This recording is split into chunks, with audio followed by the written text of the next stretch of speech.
Selamat datang kembali di sesi eksplorasi pengetahuan kita. Siap nih buat sedikit fisika hari ini? Siap dong. Kita bakal nyelami sesuatu yang ada di sekitar kita, tiap saat malah. Sesuatu yang ngatur gimana energi panas bergerak dan bekerja. Namanya termodinamika. Betul, penting banget ini. Pernah heran nggak? Kenapa gitu sendok logam di teh panas langsung ikut panas? Tapi gagang panci yang kayu aman aja dipegang. Atau AC. Nah, itu dia. Atau gimana AC bisa bikin ruangan adem padahal di luar panasnya minta ampun, ya kan? Kita bakal bongkar nih rahasianya. Sumber kita kali ini dari modul fisika, judulnya ANS 10 Thermodynamics 2 PDF. Kelihatannya sih, agak teknis ya. Lumayan padat materinya. Tapi tenang aja, kita bakal ambil intisarinya buat Anda. Yang penting-penting aja. Jadi, misi kita kali ini apa? Kita mau paham 3 cara utama panas itu pindah. Terus, hukum-hukum dasar yang ngatur gas. Sama aplikasinya juga ya. Betul. Dan gimana semua ini jadi dasar teknologi sehari-hari. Kayak mesin mobil, motor, sampai ya itu tadi, AC di rumah. Siap. Mari kita mulai penjelajahan ini. Tentu. Termodinamika itu pada dasarnya ilmu tentang energi. Utamanya sih energi panas. Gimana energi ini bisa berubah bentuk, pindah tempat, terus ya melakukan kerja. Jadi nggak cuma soal panas aja ya? Nggak cuma itu, ini fundamental banget buat banyak hal. Mulai dari mesin uap zaman dulu sampai, proses terbentuknya bintang di alam semesta sana. Prinsip dasarnya sih sederhana, tapi kuat banget. Energi panas itu cenderung ngalir. Ngalir? Kemana? Ya, dari tempat yang lebih panas ke tempat yang lebih dingin. Itu kodratnya. Oke. Kalau gitu kita mulai dari dasarnya dulu ya. Gimana sih panas itu jalan-jalan? Tadi kan disebut ada 3 cara utama ya. Konduksi, konveksi, sama radiasi. Tepat sekali. Yang pertama konduksi. Ini perpindahan panas lewat sentuhan langsung. Kontak fisik. Sentuhan langsung, oke. Bayangin aja molekul-molekul dalam benda padat. Yang panas itu getarannya lebih kencang kan? Nah, dia kayak nyenggol tetangganya yang lebih diem. Transfer energi gitu. Oh, jadi kayak domino efek gitu ya? Nyenggol terus panasnya nyebar. Bisa dibilang gitu ya. Kayak domino energi yang merambat. Ini nyambung sama contoh sendok logam tadi. Pantesan cepet panas. Logam kan emang terkenal jago ya nganterin panas. Itu namanya konduktor kan? Betul, konduktor. Sebaliknya, bahan kayak kayu atau plastik itu jelek nganterin panasnya. Makanya pas buat gagang panci. Nah, itu disebutnya isolator. Isolator. Jadi konduktor gampang nganterin, isolator nahan panas gitu ya? Tepat. Menariknya lagi, banyak konduktor panas yang bagus, kayak tembaga, aluminium gitu, ternyata juga konduktor listrik yang bagus loh. Oh iya? Kenapa gitu? Karena cara mindahin energinya mirip, lewat elektron bebasnya itu. Nah, kalau cairan sama gas, umumnya sih konduktor yang jauh lebih jelek dibanding benda padat. Oke, itu konduksi lewat sentuhan. Terus yang kedua, konveksi. Itu gimana lagi? Konveksi ini terjadinya di fluida, jadi cairan atau gas. Perpindahan panasnya itu karena pergerakan massa fluidanya sendiri. Maksudnya, fluidanya gerak gitu? Iya, gerak. Bagian fluida yang kena panas kan biasanya memuai tuh, jadi lebih ringan, massa jenisnya kurang. Nah, dia naik ke atas. Terus? Tempatnya digantiin sama fluida yang lebih dingin, yang lebih padat. Dia turun ke bawah buat dipanasin gantian. Jadi muter terus kayak ada arus sirkulasi. Oh, kayak air lagi direbus di panci itu ya? Yang bawah panas, naik. Yang atas dingin, turun. Gitu kan? Persis. Atau udara panas di atas api unggun kan? Naik ke atas tuh. Itu konveksi alami. Ada juga yang namanya konveksi paksa. Konveksi paksa. Maksudnya dipaksa gimana? Maksudnya pergerakan fluidanya dibantu. Nggak cuma ngandelin beda massa jenis aja. Contoh paling gampang, kipas di komputer Anda. Oh, kipas prosesor itu? Iya, panas dari prosesor kan pindah ke sirip logamnya dulu tuh. Itu konduksi. Nah, terus kipasnya nyupin udara ke sirip itu buat ngusir panasnya. Itu konveksi paksa. Mesin pesawat atau mobil juga pakai prinsip mirip buat pendinginan. Paham. Jadi, konduksi itu sentuhan, konveksi itu aliran fluida, bisa alami, bisa dipaksa. Nah, yang ketiga nih, radiasi. Ini katanya agak beda ya? Beda banget. Radiasi itu perpindahan panas lewat gelombang elektromagnetik. Kayak cahaya, inframerah, gelombang radio gitu. Gelombang? Berarti nggak perlu disentuh. Nggak perlu medium sama sekali malah. Itu uniknya. Panas bisa merambat lewat ruang hampa sekalipun. Wah, contohnya pasti panas matahari dong. Kan lewat ruang angkasa tuh, hampa udara, tapi sampai ke bumi. Tepat, itu contoh paling jelas. Atau kalau kita duduk dekat api unggun, rasa anget di kulit kita itu utamanya ya karena radiasi inframerah dari apinya. Bukan karena udaranya panas terus kena kita. Bukan, udara malah cenderung geraknya ke arah api kan? Itu konveksi. Dan udara sendiri konduktor yang jelek. Jadi angetnya itu ya radiasi. Ciri khasnya radiasi apalagi? Cepet banget, secepat cahaya. Terus bisa nembus beberapa benda transparan tanpa manasin bendanya banget, kayak cahaya lewat kaca. Sama dia geraknya lurus jadi bisa diblokir sama penghalang. Oke, jadi 3 cara panas pindah. Konduksi, sentuhan, konveksi, aliran fluida, radiasi, gelombang. Beres ya soal cara pindahnya. Sekarang soal zatnya nih. Katanya beda zat butuh panasnya beda juga ya buat naikin suhu. Nah, ini konsep penting banget, namanya kapasitas kalor jenis. Atau seringnya kita bandingin sama air, jadi disebut kalor jenis aja, specific heat.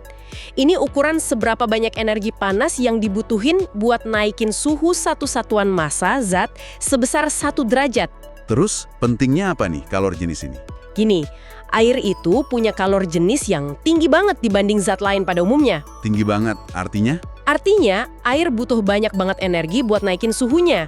Sebaliknya, dia juga bisa nyimpen banyak energi panas tanpa suhunya jadi naik drastis. Oh, jadi kayak tahan gitu ya sama perubahan suhu.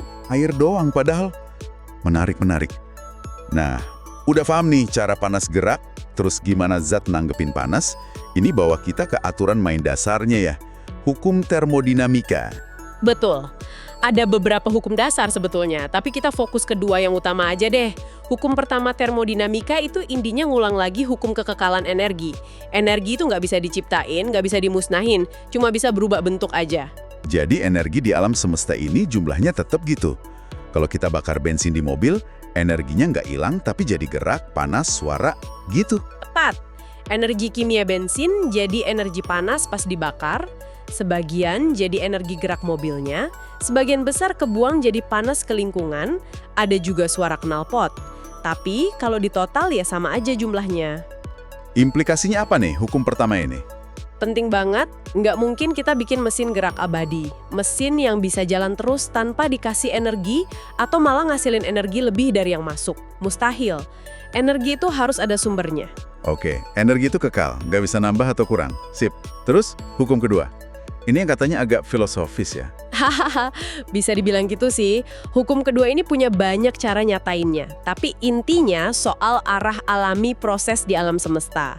Salah satu yang paling umum, panas itu selalu ngalir secara spontan. Spontan. Iya, spontan. Dari benda yang lebih panas ke yang lebih dingin, nggak pernah sebaliknya, kecuali dipaksa. Jadi dari energi yang ngumpul, jadi nyebar. Tunggu deh, ini kan kayaknya jelas banget ya. Panas ya, pasti dari yang panas ke dingin. Kenapa jadi hukum yang penting banget? Nah, justru karena implikasinya itu luas banget. Oh, iya. Hukum ini yang ngejelasin kenapa nggak ada mesin yang efisiensinya bisa 100%. Oh iya, gimana hubungannya? Waktu kita mau ubah energi panas jadi kerja, kayak di mesin mobil tadi, Ya. pasti ada aja sebagian energi panas yang bocor, kebuang ke lingkungan yang lebih dingin. Ngikutin aliran alami tadi. Nggak bisa semua panas diubah jadi kerja tanpa ada ongkos panas yang kebuang ini. Ini juga ngenalin konsep entropi. Entropi, yang sering dibilang ketidakteraturan atau keacakan itu bukan sih? Iya, gampangnya gitu. Hukum kedua juga bilang, dalam sistem tertutup, entropi total itu cenderung naik terus seiring waktu. Alam semesta ini geraknya ke arah kondisi energi yang lebih nyebar, kurang teratur, kurang berguna. Kayak panah waktu termodinamika gitu. Keteraturannya cenderung turun, hukum 2. Paham. Nah, selain hukum umum ini, ada hukum khusus buat gas kan? Bener banget, gas ini kelakuannya agak unik, tapi bisa dijelasin pakai beberapa hukum. Dasarnya dari teori kinetik gas. Teori kinetik gas. Iya, teori ini nganggep gas itu kumpulan partikel kecil yang gerak acak, terus nabrak-nabrak. Makin panas suhunya, geraknya makin cepet. Contohnya kayak tekanan ban mobil naik kalau mobilnya dijemur di panas terik itu ya? Persis, molekul udara di ban geraknya lebih cepat, nabrak dinding ban lebih sering, lebih kuat. Makanya tekanannya naik. Nah, hukum pertama yang penting soal gas ini, hukum Boyle. Boyle, apa katanya? Kita ya, neken udara ke volume lebih kecil. Aplikasinya apa aja nih? Wah, banyak banget. Tabung scuba diver itu kan udara tekanan tinggi di volume kecil. Terus tabung gas buat ngelas. Sistem rem angin di truk juga pakai ini. Terus ada hukum Charles. Ini ngehubungin volume sama suhu kalau tekanannya tetap atau tekanan sama suhu kalau volumenya tetap. Gimana tuh? Intinya gini, kalau tekanan dijaga tetap, volume gas itu sebanding lurus sama suhu absolutnya. Makin panas, makin ngembang. Kalau volumenya yang dijaga tetap, nah tekanannya yang sebanding lurus sama suhu absolutnya. Makin panas, tekanan makin tinggi. Kayak contoh ban mobil tadi. Tadi Anda nyebut suhu absolut. Kenapa sih harus pakai skala absolut kayak Kelvin atau Rankine? Kenapa nggak Celsius atau Fahrenheit aja? Pertanyaan bagus. Soalnya hukum-hukum gas ini hubungannya langsung sama energi gerak total molekulnya. Skala suhu absolut, Kelvin sama Rankine, itu mulainya dari nol mutlak. Titik di mana secara teori semua gerakan molekul berhenti. Energinya nol. Kalau Celsius Fahrenheit nggak gitu ya? Enggak, titik nolnya kan arbitrer, nggak berdasarkan energi nol. Jadi buat ngitung yang benar pakai hukum gas, kita harus pakai skala yang nunjukin energi total ini. Ya skala absolut itu. Tekanan juga bagusnya pakai absolut, PSIA, bukan tekanan gauge, PSIG, yang relatif ke atmosfer. Paham. Karena hubungannya sama energi dasarnya ya. Oke, selain Boyle sama Charles, ada lagi? Dua hukum itu bisa digabung jadi hukum gas umum. Satu rumus buat ngitung kalau tekanan, volume, sama suhu semuanya berubah. Berguna banget ini. Terus ada hukum Dalton. Dalton. Iya, ini buat campuran gas yang nggak reaksi kimia. Katanya, tekanan total campuran itu sama dengan jumlah tekanan masing-masing gas kalau dia sendirian di wadah itu. Tekanan parsial namanya. Terakhir, ada konsep hukum gas ideal. Ini model matematikal buat nyederhanain kelakuan gas. Berguna buat analisis, walaupun gas beneran ya lebih rumit dikit. Oke, jadi hukum-hukum ini ngejelasin gimana gas bereaksi sama tekanan, volume, suhu. Dan ini penting karena Gas kalau ngembang bisa ngasilin kerja gitu. tepat sekali. Ini dia jantungnya mesin pembakaran. Dalam, waktu bensin dibakar di silinder mesin mobil, itu mesin reciprocating namanya. Ledakan gas panas, banget itu kan, dorong piston ke bawah. Nah, gerakan piston ini yang muter roda. Kalau mesin jet, Pembakaran itu diarahkan buat muter bilah-bilah turbin. Terus hasilin dorongan ke belakang. Jadi ekspansi gas itu kuncinya buat bikin kerja mekanik. tadi sumber kita nyebut ada siklus Otto buat mesin mobil, sama siklus Brayton buat mesin jet. Apaan tuh intinya? Gampangnya gini, siklus Otto itu buat mesin bensin 4 tak. Ada 4 langkah utama yang diulang-ulang. Isap, bensin udara masuk, kompresi, campurannya dipadetin, pembakaran, busi nyamber, boom, tekanan naik drastis dorong piston, ini langkah tenaganya, terus buang, gas sisa dikeluarin. Kalau digambar di grafik tekanan lawan volume, luas di dalam gambar siklusnya itu nunjukin kerja yang dihasilin. Terus kalau siklus Brayton? Nah, kalau Brayton buat mesin turbin atau jet. Fase-fasenya mirip, isap, kompresi, bakar, buang, ekspansi, tapi jalan terus-menerus, nggak langkah per langkah kayak mesin piston. Lebih kontinu prosesnya. Tapi kan tadi kita udah ngomongin hukum kedua. Katanya nggak ada mesin 100% efisien. Seberapa banyak sih energi bensin yang beneran jadi tenaga buat gerakin mobil? Nah, ini bagian yang agak bikin miris ya kalau lihat efisiensinya. Kenyataannya, cuma sekitar 25-30% aja energi panas dari bensin yang berhasil jadi kerja mekanik buat gerakin mobil. Hah? Serius? Cuma segitu? Seperempatnya doang? Terus sisanya yang 70-75% kemana? Ya itu dia, kebuang. Sebagian besar hilang gitu aja. Sekitar 15-20% dibuang lewat radiator, sistem pendingin. Terus 5-10% hilang karena gesekan di dalam mesin. Bagian paling gede, sekitar 40-45% keluar lewat knalpot jadi gas buang panas. Ya ampun. Ini konsekuensi langsung dari hukum kedua tadi. Panas itu maunya nyebar, susah diubah semua jadi kerja. Makanya, ningkatin efisiensi mesin itu tantangan gede banget buat insinyur. Wow, gede banget ya pemborosannya. Jadi kita kayak bayar mahal gitu ya buat bisa ngelawan aliran alami panas itu. Oke deh, itu soal bikin tenaga dari panas. Sekarang kebalikannya nih, ngademin sesuatu, kayak AC atau kulkas. Ini kan kayak ngelawan hukum kedua dong. Kan katanya panas ngalir dari panas ke dingin. Kok ini bisa bikin dingin? Pertanyaan kunci. Kita sebenarnya nggak ngelawan hukum kedua sih, tapi kita manipulasi, pakai energi tambahan tentunya. Sistem pendingin kayak AC atau kulkas itu kerjanya mindahin panas. Mindahin? Iya, mindahin panas dari tempat yang dingin, dalam ruangan atau kulkas, ke tempat yang lebih panas luar ruangan. Ini nggak bisa terjadi sendiri kan, makanya butuh kerja, butuh listrik buat jalanin kompresornya. Gimana caranya mindahin panas ngelawan arus gitu? Pakai zat khusus namanya refrigeran, sama manfaatin fenomena perubahan wujud zat. Siklusnya kira-kira gini ya, di dalam ruangan yang mau didinginin ada refrigeran cair, dibiarkan nguap pada tekanan rendah. Nguap. Iya, nguap. Proses nguap ini butuh energi panas kan? Nah, panasnya diambil dari udara di dalam ruangan itu. Udaranya jadi dingin, refrigerannya jadi gas. Kuncinya di sini itu kalor laten penguapan. Energi yang diserap pas berubah dari cair ke gas, tapi suhunya nggak berubah. Oke, nyerap panas dari dalam pas nguap. Terus? Terus, gas refrigeran yang udah bawa panas dari dalam ini dipompa sama kompresor. Kompresor ini naikin tekanan sama suhunya. Jadi gasnya panas banget, tekanannya tinggi. Dipanasin malah. Iya, supaya nanti bisa buang panas keluar. Gas panas bertekanan tinggi ini dialirin ke bagian luar AC atau belakang kulkas, kondensor namanya. Nah, di situ kan suhunya lebih tinggi dari udara luar tuh. Jadi panas dari refrigeran pindah deh ke udara luar. Sambil buang panas, refrigerannya ngembun, balik jadi cairan lagi. Energi yang dilepas pas ngembun ini namanya kalor laten pengembunan. Oh, jadi panasnya dibuang keluar pas dia jadi cair lagi. Betul.